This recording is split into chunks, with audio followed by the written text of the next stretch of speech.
Hello, everyone, and welcome to another edition of the BuzzStream Podcast. I'm your host, Vince Nero. Today, I'm thrilled to be joined by Charlie Russell. He is the CEO and founder of Synapse, which is a stories marketplace based out of the UK. Charlie comes to us with years of experience. I'm going to let him get into it a bit, but this is going to be a really interesting talk for me because I met Charlie and the team at Brighton SEO in the UK. As you know, we're US based, but I try my best to straddle both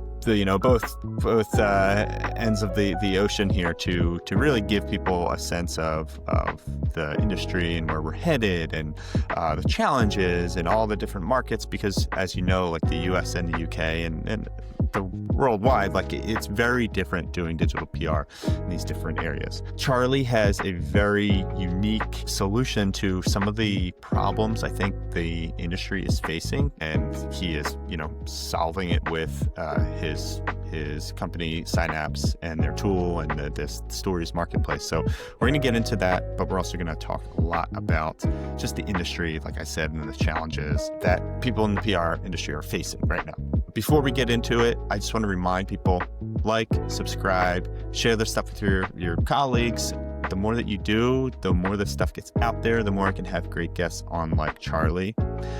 Second reminder is that ListIQ is up, live, running. If you're building hyper-relevant media lists from scratch from Google News, I highly recommend just giving it a shot and checking it out, because I think it really is streamlining a lot of the time it takes to do a lot of these tasks, which is one of the other big problems out there for a lot of people, and which we'll talk about today.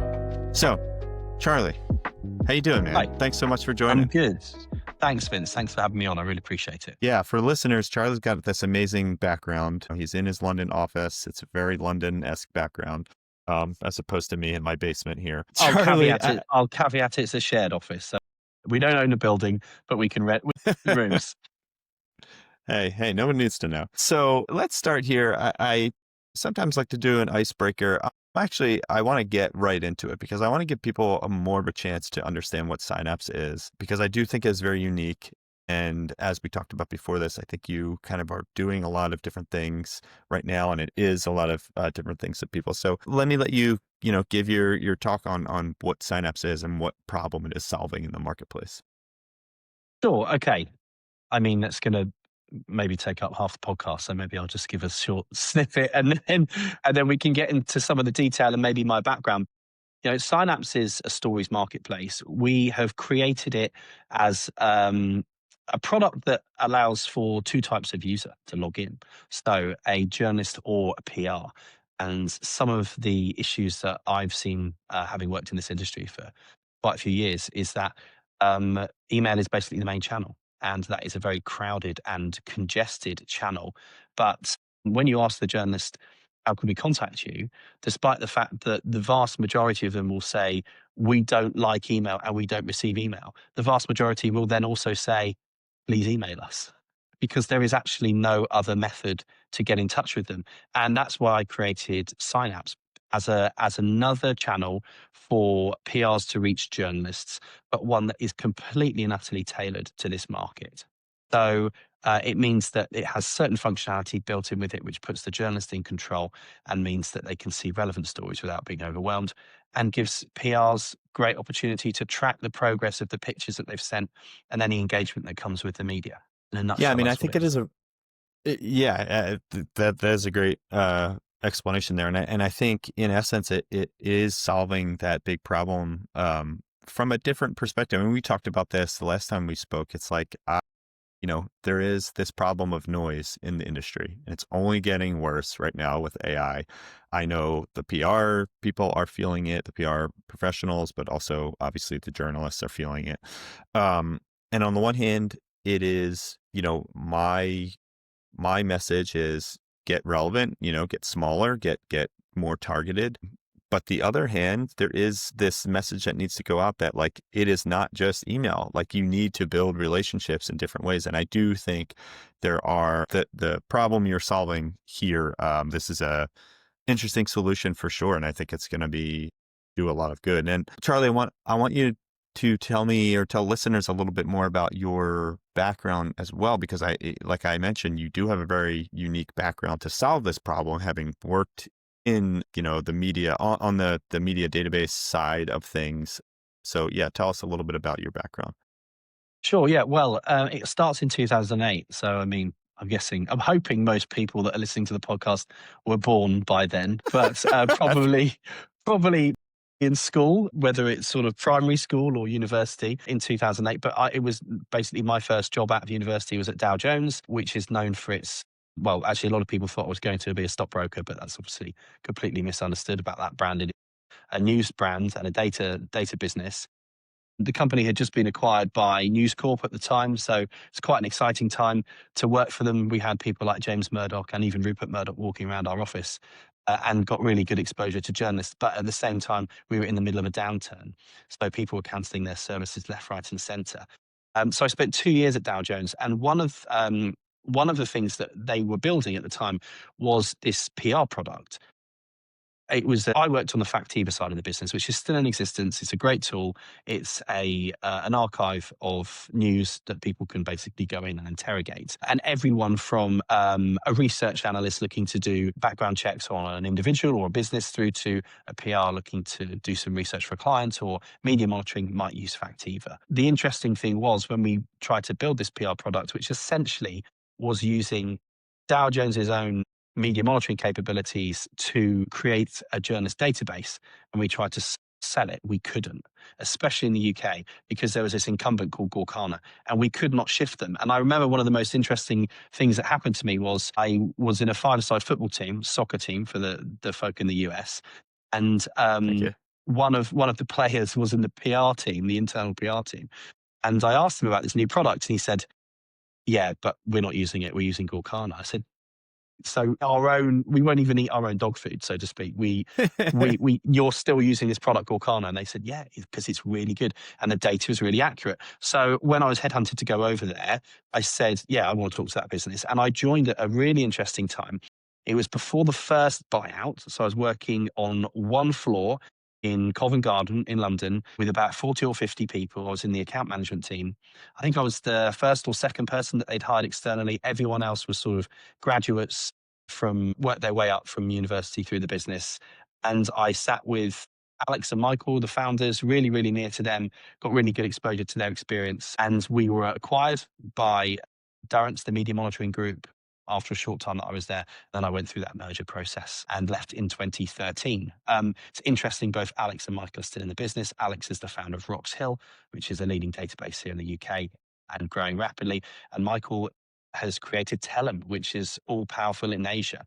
So they've gone off to do some really, really powerful stuff themselves. And at that time, obviously, if you've been through a private equity buyout, it could be quite tricky, and a lot of people left, and I was included in that. I went off and I did something else in fintech, but after about 2 years, I started to have the itch and think I'd quite like to do something for myself, but I want a bit more experience. So I worked for a startup out of Notting Hill, and we worked with marketplaces. So our big clients were Zoopla and Auto Trader, which is a car marketplace in the UK.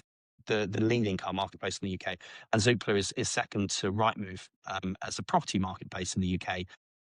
You may have heard of it, but I guess it's like Zillow in the States. But I started to see how where you have a large volume of information, such as there are a lot of cars for sale in the UK, or there are a lot of houses or flats for sale or rent in the UK, you need a marketplace. It's not acceptable for every car dealership in the country to email me and go, hey, do you want to buy an Audi? Here are all our Audis. I would be completely overwhelmed. I'd have to get a new email address and disappear off the face of the earth. So that's why Marketplace is perfect, because you can log in and you can say, I'm looking for this make, this model, this age, this color, with this specification. And it will show you there are 3 cars that meet your specification in the UK, and you can look at them all and you can have them delivered to your door. That is a world apart from how the auto industry used to work, and it's been transformed by a marketplace. And the penny dropped. I said to myself, we should build this for PR, because PR has a volume of information that is funneling itself into inboxes that journalists cannot read. It doesn't matter how good the pitch is. It really doesn't. If they're getting 1,000 or more emails a day, they're just not going to see it.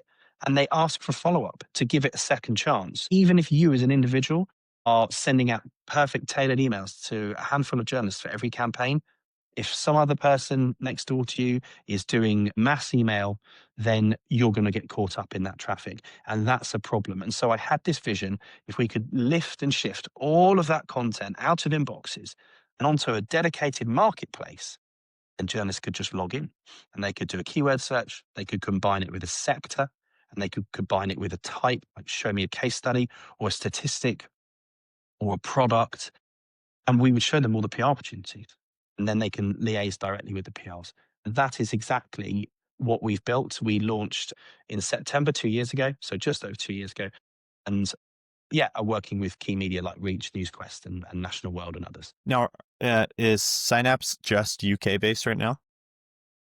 In terms of the media, yes, it is just UK based, although we are working specifically with PRs outside of the UK now. So we are letting people from the States and from the Middle East and other countries join the marketplace. As long as they've got some relevance to the UK media, that's absolutely fine. But from a journalist perspective, at the moment, we're just trying to nail down the UK before we look at other geographies. Yeah, and I know, we did this big study on these kind of like journalist request platforms, like Quoted, Haro, Source of Sources, Twitter platform, X, those types of hashtag requests.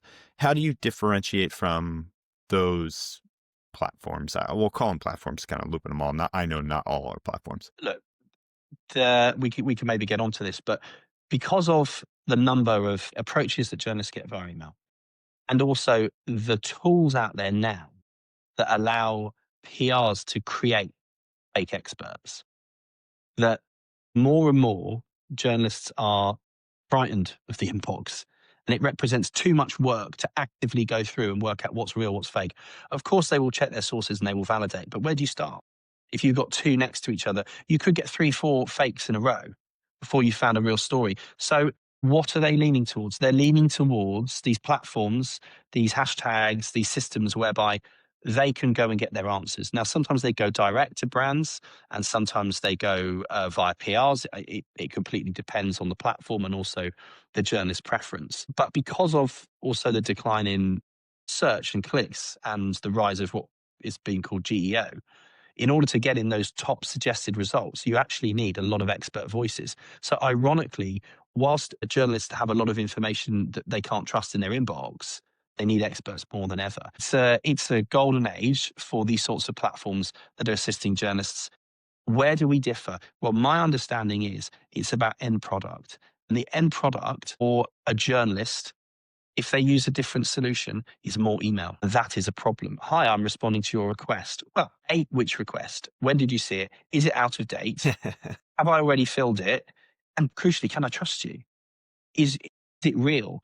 And what we do is we are an in-platform solution. So if a journalist puts up a request, and we've had quite a few go up today, for example, from the likes of Reach and from Newsquest, then as a PR, you accept it, and then you can send them a DM within the system. And the DM's open. They're not always open, but if the journalist puts a request up, the PRs have the right to contact them. And that's a real game changer because what happens is, all of our PRs are verified by hand.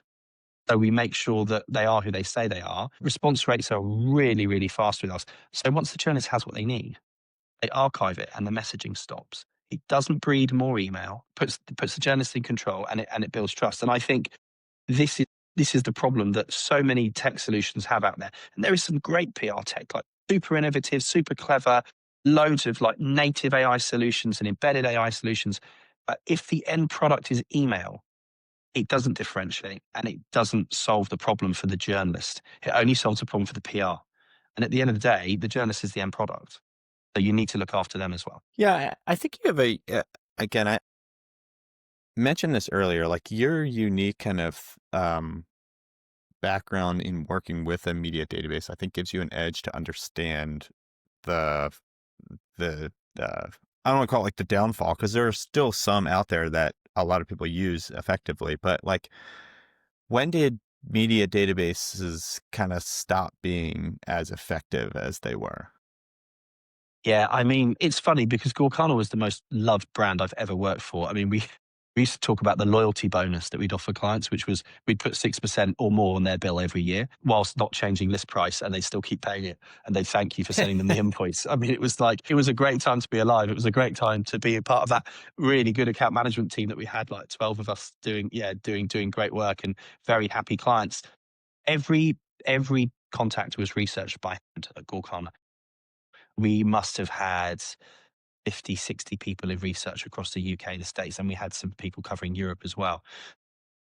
Now, a few things have changed. Obviously, mergers and acquisitions have happened. The business has been twice bought, and now Cision own it. And Cision had a problem with the Competition and Markets Authority here in Europe, so had to sell that database onto Vulio and then keep their original database. And I think it's a very expensive business to have people researching that information. So that's one sort of major problem that we have is the expense of keeping a really quality database up to date. Secondly, journalists' moves. We have had a huge exodus because of cuts across the board in the media. And it's very hard to track where people have gone and whether they're still in journalism because a lot of them go freelance. And again, it's hard to get hold of them. And then you've got this temptation with AI. Well, surely AI can scrape this information and build it for me and maintain it. And the answer is probably yes. But is it accurate enough at the moment? I'm not sure. And in Europe, we have other issues like GDPR, which is actually, do you have the legal right to contact these people? Is there a legitimate interest? Have they previously unsubscribed? So it's a real minefield as to whether you actually legally are able to contact these people. Also, we've had many years of the data being sold to anyone, really. There's no restriction on it. You don't have to be a PR. If you wanted to be, if you're a small business owner and you wanted to spend £3,000, £4,000, £5,000 on a database, you can do that. And you can start emailing your message to thousands of journalists. Are you trained in that area? Do you know what they want? Do you understand how to use it? This is what I always say. The industry is overserved by data. There is so much data, but it's underserved by technology. There's actually not enough to really help that final last mile of delivery, which is email. And so it's difficult for database businesses because I'm sure that margins are shrinking as well. And they've got other solutions to sell. But ultimately, the database is still hugely important. You need a starting point as PRs. I don't think a ChatGTP is necessarily going to do the job to build an accurate media list. You're going to need to buy something in and then it acts as a starting point. But if the starting point, the quality of the starting point is getting lower and lower and lower, then it means that the output is arguably getting lower as well. Yeah, I mean, there's definitely been a lot of pushback in what we're seeing of these like massive tools that just blast out, AI generated lists, blast out AI generated press releases, to these AI generated lists. And they are much maligned, I think, in the industry, especially in the UK. Could you give us some background? I want to step back a little bit, again, like due to your background. I think it would be helpful for people to maybe understand a little bit more the media databases and how they actually work. I mean, you alluded to a little bit in the prior question, but how are journalists incentivized to be a part of this? Are they contacted to say like, hey, we're going to put your name on this list? Was it like that at one point and now it's not? Is there money exchanging hands? What does that look like? So in my day, when I was there, no, there was no money exchanging hands. It's something that as publishing has declined in terms of the money it can make. And obviously with the lack of, with SEO in decline now as well, they're really struggling in the advertisers. But their data is being sold. I mean, we'd estimate the UK market to be around upwards of £25 million a year in terms of spend. So, with tech valuations, what they are, that's a really valuable business, a really valuable chunk of revenue that these publishers could do with. But no, there is no money exchanging hands. Is there reward on offer? Well, the idea that, hey, your email address is on your website. Yes, it is. So anyone can technically find you and contact you. Yes, that's true. We will build you a profile. Some systems claim to let journalists own their profile, but often I go and see journalists and they'd say, oh, can you show my profile? I've never seen it before. You've never seen your profile? No. And ultimately, they might get a phone call. I think we targeted every 3 months. We would want to speak to the journalist and check everything was up to date. I presume that's sort of in decline a little bit now. And we would put events on. So we'd say, look, come and have a breakfast. We'll get 250 PRs in a room. And sometimes we do that once or twice a week. We do evening events as well. And it'd be a chance for them to sit there in front of PRs and tell them what we want. And how best to contact us, which normally again fell back to email. And that was always the first, this again triggers for me as to why I founded Synapse. How do we best contact you? Do you read all your emails? Is there a certain day or time to reach you? It just told me the solution wasn't working. But interestingly enough, a journalist is happy to sit in a room of 250 PRs and talk about themselves because they need PR content and they want PR content. So it's hugely valuable. Anyone that dismisses it isn't in the industry we're in. We know it's valuable to both sides. And therefore you say, well, if I'm not on these databases, the email's going to stop. And sometimes that can happen, right? Freelance journalists, they leave their title, they go freelance. And their name isn't out there. The databases haven't caught up, and they get nothing. And they're looking for stories desperately. So it can go both ways. But yeah, I mean, I know they still have a place, and it's just about education. It's about using the tools sensibly, as you say. If we stopped the mass blasting and went for a more tailored approach, it would definitely help. And there are other services like that, newswires, other solutions which are designed to reach larger inboxes that get monitored. And if the story's good enough, it'll be followed up on and hopefully written up. Yeah, I mean, there's definitely something to say for, that mindset of like the story. If the story is good enough, it'll cut through. But yeah, I think to your point as well, it's if you have everyone else is doing this mass blast untargeted, it's just adding to the challenges here. So I talked about something earlier too, this idea of kind of like building relationships with journalists, right? I talk to a lot of PR pros who talk about proactively introducing yourself at the start of, you get a new client, say you're an agency, you get a new client, you introduce yourself. Hey, if you ever need a person to comment on XYZ. And then there's also, engaging in social media, right? Like, and not even social, maybe Substack, and a lot of journalists are moving to their kind of third-party platforms to publish their own stories and their own newsletters and what have you. And, just put this push to kind of engage people there, engage journalists in other areas other than just email. All this building to that idea of like building a relationship, building trust. Do you think that is helpful? I mean, is that something that is even, should be in people's toolkits in your mind? Or is that just more noise? Yeah, you have to, because again, the AI element is, what is a relationship at the end of the day? There's some implied trust there. There's a bit of shared knowledge. It is difficult. I've got one of our board members, Mark Bukowski, probably the most famous PR in the UK. He's been doing it for 40 years. And he said to me once, heaven help anyone starting out in this business. How do you start? He can, he's also a political commentator. He's written books, and he's regularly talking about everyone from the royal family through to like the recent scandal at the BBC. He'll be on television. And so he's into those media organizations, and he can phone up people he knows, and he can help his story cut through. But what about the junior that's just joined the agency? How do they build relationships with journalists who equally may be in their first job? It's a very difficult thing to do, but you have to try. You have to, because once you get that recognition and they say, I know Vince, I know where he works. He works at agency down the road. He's got 5 good clients, 3 are in personal finance and 2 are in sort of consumer goods, lifestyle, whatever it might be. They're going to keep coming back to you because you're a really good source of information, and they can trust you and they've met you. So I think, what would my advice be? I mean, work out the channels where they are. We are seeing more, X is nearly gone, it seems.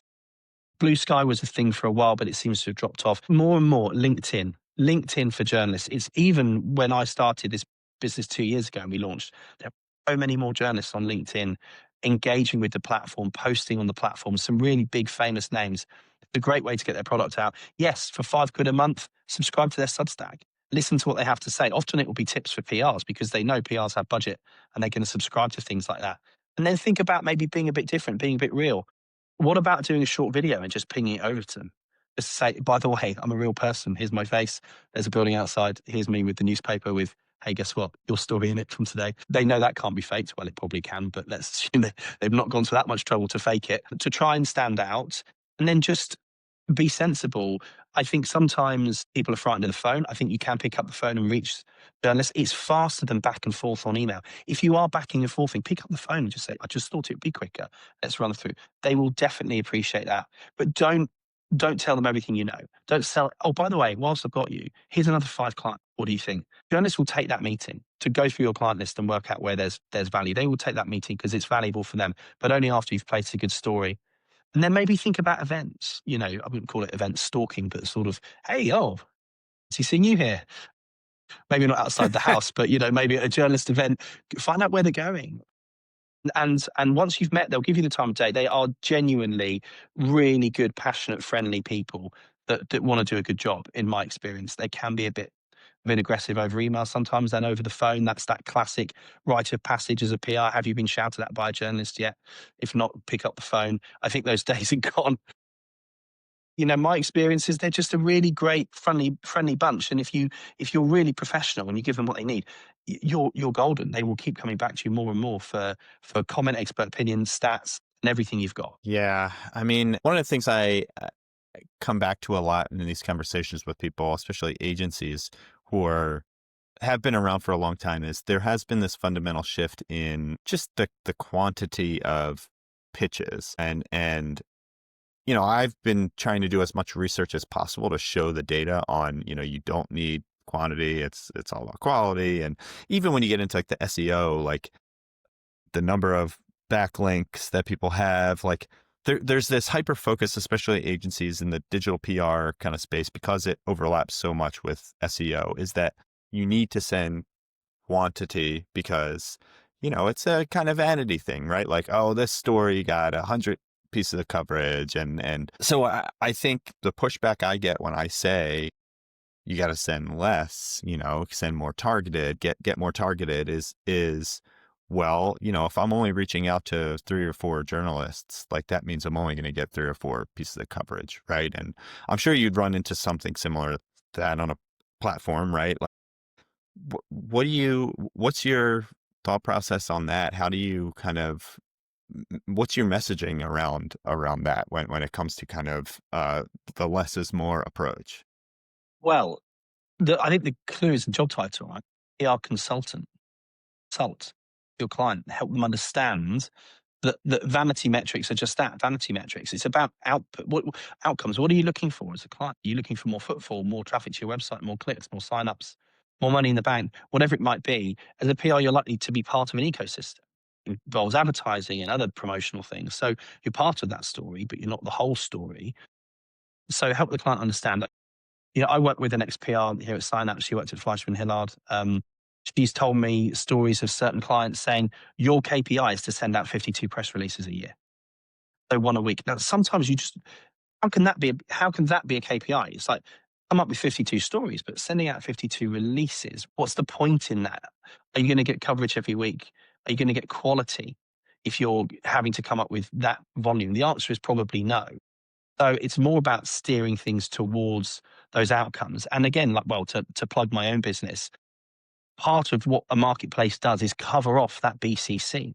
You don't need to do the mass mail out if you use a marketplace, because we have this strapline, which is target those that matter and reach everybody else.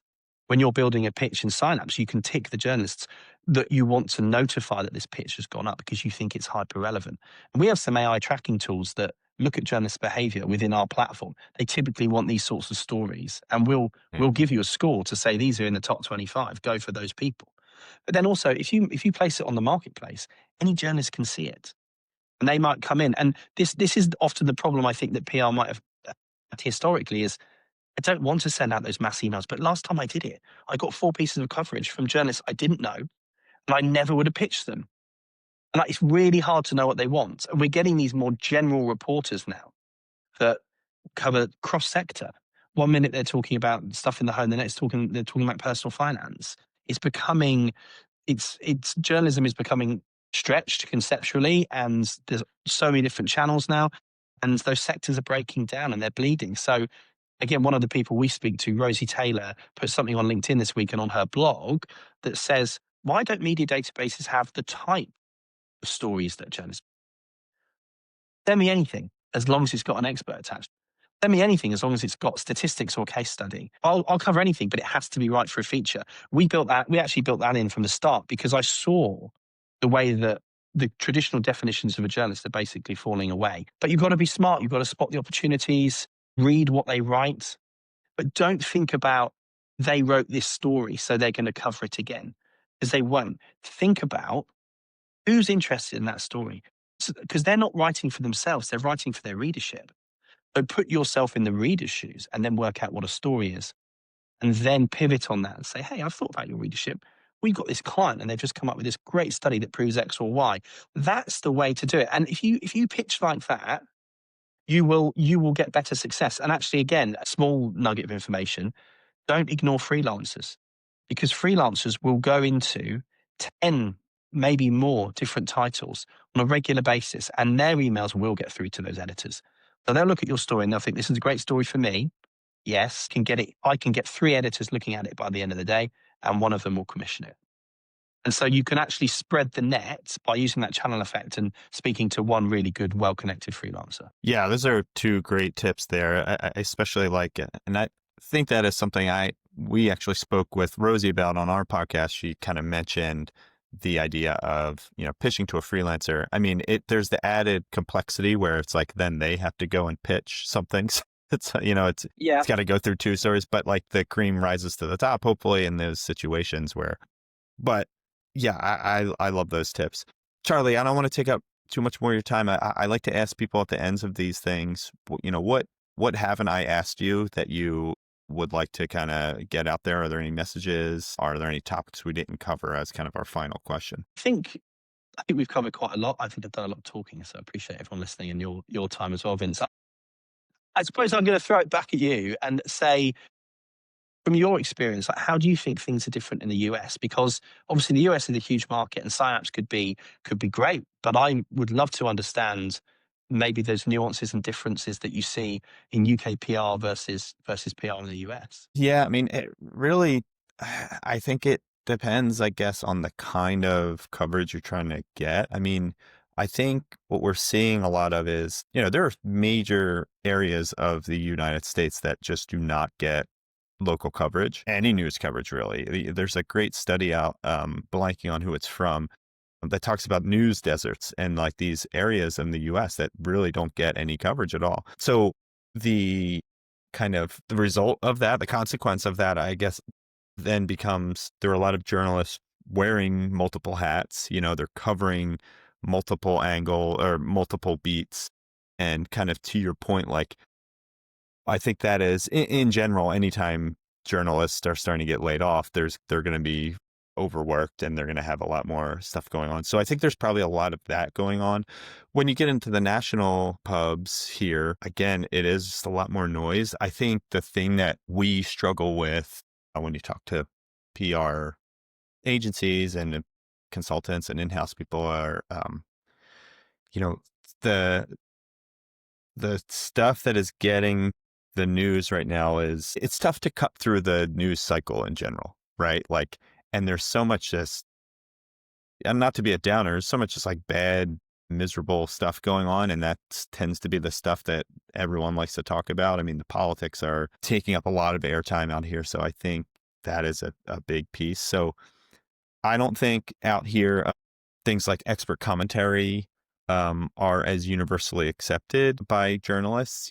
Sometimes I've gotten the feedback of like, why would I tell someone what kind of story I'm going to write before I write it? Like, why would I publicize that? So I don't know if that, that might be just a very small sect of old school journalists maybe, but yeah, it's just so interesting comparing the two, because in some ways, like, the UK is almost acts as like a local more like a local news station would here, in that you can get some more coverage for those like best cities for whatever. And then, that's why that does so well out here, that tactic. But I think for the journalists, yeah, it's still kind of all over the place, I think, in how they are utilizing this stuff and how they're kind of managing the last 6 to 6 months to a year, I feel like, in the layoffs and the movements in AI and losing traffic. I did talk to one person I remember who was part of like a major news network out here, and he was saying, Google Discover, but that's really crushed us. Like the changes in that algorithm have crushed us, and now when traffic goes low, they have to kind of rely on, again, like kind of the more downer subjects, which is like, what did he say? Like shootings and car crashes or something, or car crime and car crashes or something, like, because that's the kind of like, the journalists are like, what, it's to your point, like, what does the audience want to see? It's like, this is what gets clicks. So yeah, it's maybe just not as centralized, obviously, as the UK is, and that there are those challenges from that perspective too. Yeah. I mean, I would argue to some extent ours is too centralized and the regional media gets forgotten. There's great opportunity in regional media. Like, subscriptions are booming in certain places without a question. And also there's really good quality journalists there that often they don't get pitched, but they're really hungry for stories. So if yours does have a local angle, it's be a really, really good opportunity to get some coverage. And then, if they're part of a wider group, it can get syndicated and all sorts. So there is, but of course clients say, well, I want to be front page of a national newspaper. Good luck with that. But also, that's maybe not right for your readership. I think, again, as you say, it comes down to education, doesn't it? It's helping your client understand where their readers are and how to reach them. But it's interesting. I mean, I think, the whole AI is an existential challenge for the whole industry, right? I mean, Yeah. and that's across all geographies. And I think everyone is just keenly watching and waiting to see what some of these big organizations do and whether they can aid the news for the information that they've taken and rolled into their models. And I think they've got so much money. And what is, without question, is they need high quality content created by humans, originated by humans, to continue to push into their models. And hopefully they can build with the likes of ChatGPT and Google so that we can make sure that the media continues to do the great work it does in scrutiny and reporting, but also we can get the very best of the technology that's available out there. Everyone's just working smarter, not harder. I don't think it has to replace people. It just has to make their lives easier and help them concentrate on the more creative stuff. Yeah, I love that. That's maybe a great message to leave on as well. When it comes to AI, don't think of it as a replacement, but think of it as a way to free up your time to build relationships with journalists or create great, content and creative stuff and focus in on your clients and your stories and whatnot.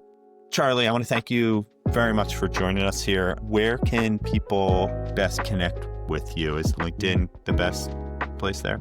You can get me on LinkedIn and they can get us. So it's synapse.media is the URL. You can fill in a form there, or you can email support@synapse.media. We would love to have more users on our platform. We are growing rapidly, journalists and PRs. We are launching some cool tech. I'm not here to completely sell what we're doing, but we've got some really, really funky stuff. We've got Slack integrations now. So, we've got journalists that have connected their Slack, which means that your pitch is pinging into their own channels. That's pretty cool. And we're building an expert database, which is launching soon. So to your point around journalists not wanting to tell everyone what they've got, they'll be able to source experts without telling them what they're working on or telling the whole world. So there's some really cool tech coming. I'd love the people in the States to take advantages of it. Just the doors are open. Come along. Yeah, definitely check it out. I'll leave obviously links to it in the comments and whatnot, and then the show notes. And reach out to Charlie. Let him know if you're in the U.S. and you want to get more involved or have questions about this stuff.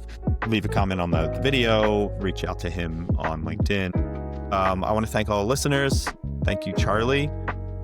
Again, subscribe if you like what you hear. I can get more guests on like Charlie and keep this thing running. So appreciate it and good luck out there, everybody. Excellent. Appreciate it. Thank you.